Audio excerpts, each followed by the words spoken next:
Episode 1 வந்து hello வேர்ல்டுன்னு display பண்ணுறது தான். இவங்க வந்து பி டேக்குக்குள்ளே ஹலோ வேர்ல்டுன்னு போட்டிருக்காங்க. ஸோ இது ஆக்சுவலி நம்ம வந்து இந்த மாதிரி போடலாம். இங்கே ஒரு பி டேக் ஓப்பன் பண்ணிட்டு அதுவாகவே க்ளோஸ் பண்ணிக்கும். இந்த 2 பி டேக்குக்கு நடுவில் நம்ம வந்து ஹலோ வேர்ல்டுன்னு போட்டுக்கலாம். இங்கே ஹலோ வேர்ல்டுன்னு வந்துடும். ஓகேவா? ஆனால் இங்கே பார்த்தீங்கன்னா வெறும் பி டேக் மட்டும்தான் இருக்குது. இங்கே ஏன் இவ்வளோ கோட் இருக்குன்னு கேட்டிங்கன்னா நீங்கள் வேணா அதை ரிமூவ் பண்ணிக்கலாம்.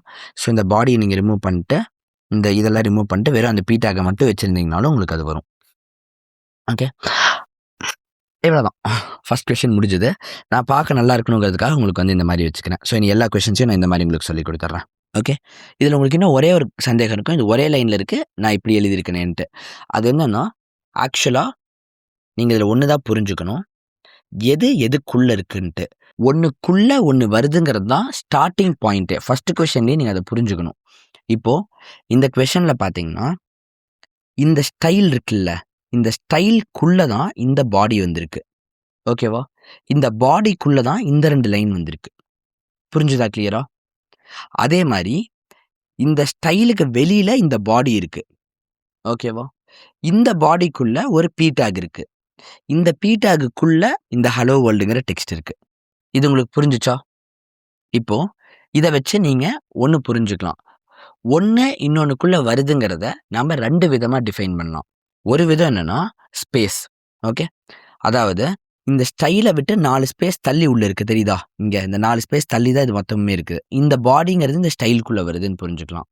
அதே மாதிரி இந்த பேக்ரவுண்ட் கலர், இந்த 2 லைன் வந்து உங்களுக்கு இந்த பாடிக்குள்ளே தான் இருக்குங்கிறத புரிஞ்சுக்கலாம். அதே மாதிரி தான் இங்கேயும் இந்த பாடின்றது ஸ்டைலை விட்டு 4 ஸ்பேஸ் தள்ளி இல்லை, ஸ்டைல் எங்கே இருக்கோ அங்கேயே தான் இருக்குது. அப்படின்னா இந்த பாடி வந்து ஸ்டைலுக்கு வெளியில் இருக்குன்றதை நீங்கள் புரிஞ்சுக்கலாம். இந்த பாடியை விட்டு 4 ஸ்பேஸ் தள்ளி தான் இந்த பி டேக் வருது. விச் மீன்ஸ் இந்த பி டேக் வந்து பாடிக்குள்ளே இருக்குங்கிறத நீங்கள் புரிஞ்சுக்கோங்க. அதே மாதிரி இந்த பி டேக்குள்ளே 4 ஸ்பேஸ் விட்டு தான் ஹலோ வேர்ல்டு இருக்குது. அப்போ இந்த ஹலோ வேர்ல்டு இந்த பி டேக்குள்ளே தான் இருக்குது. விச் மீன்ஸ் ஹலோ வேர்ல்டு பாடிக்குள்ளே இல்லையான்னு கேட்காதீங்க. இது இந்த பி டைப்புக்குள்ளே இருக்குது, இந்த பிங்கிற டேக்குள்ளே இருக்குது, இந்த பி டேக் வந்து பாடிக்குள்ளே இருக்குது. ஓகேவா? புரிஞ்சுதா? கிளியரா? This is all that you need to know. இது உள்ளே இருந்துச்சுன்னா போதும், நம்ம வேணா அது ஒரே லைனில் போடுறதுனாலும் போட்டுக்கலாம். இந்த பிங்கிறது ஓப்பன், இந்த ஸ்லாஷ் பிங்கிறது க்ளோஸ், இந்த ப்ராக்கெட்டுங்கிறது ஓப்பன், இந்த ப்ராக்கெட்டுங்கிறது க்ளோஸ். இதுதான் 2வது மெத்தட். ஸோ அந்த மெத்தடை வச்சு நீங்கள் பார்க்கணுன்னா இது எல்லாத்தையும் நீங்கள் ஒரே லைனில் கூட எழுதலாம். இப்படியே நீங்கள் போட்டிங்கன்னா கூட இது இண்டென்ட்டே இல்லாமல் இண்டென்ட் பண்ணிக்கோங்க. இண்டென்ட் பண்ணால் முட்டுறாதீங்க. இண்டென்ட்டை இந்த 4 ஸ்பேஸ் கொடுக்குறது, அது பேர் தான் இண்டென்டேஷன். ஒன்று இன்னொன்றுக்குள்ளே வந்துச்சுன்னா அதுக்கு 4 ஸ்பேஸ் தள்ளி இருக்கணும். அது பேர் என்ன?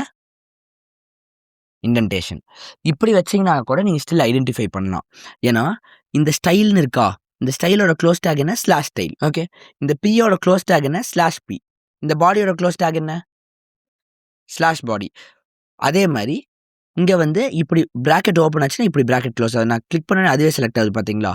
இங்கே ஓப்பன் ஆச்சுன்னா இங்கே க்ளோஸ் ஆகுது. அப்போ இந்த ஓப்பன் ஆகி க்ளோஸ் ஆகிறதுக்குள்ளே வரதில்ல, இந்த பாடிக்குள்ளே வருது. இங்கே வந்து இந்த ஸ்டைல் ஓப்பன் ஆகி இங்கே க்ளோஸ் ஆகிறதுக்குள்ளே வரது எல்லாமே இந்த ஸ்டைலுக்குள்ளே வருது. புரிஞ்சுதா? ஸோ அப்படி இருக்கிறனால தான் நான் ஷார்ட் ஹேண்டாக இதுக்குள்ளே ஒரு லைன் தானே வருது அப்படின்ட்டு இப்படியேவும் இதை என்னால் எழுதிக்க முடியும். இவ்வளோதான். ஃபஸ்ட் கொஷின் முடிஞ்சது.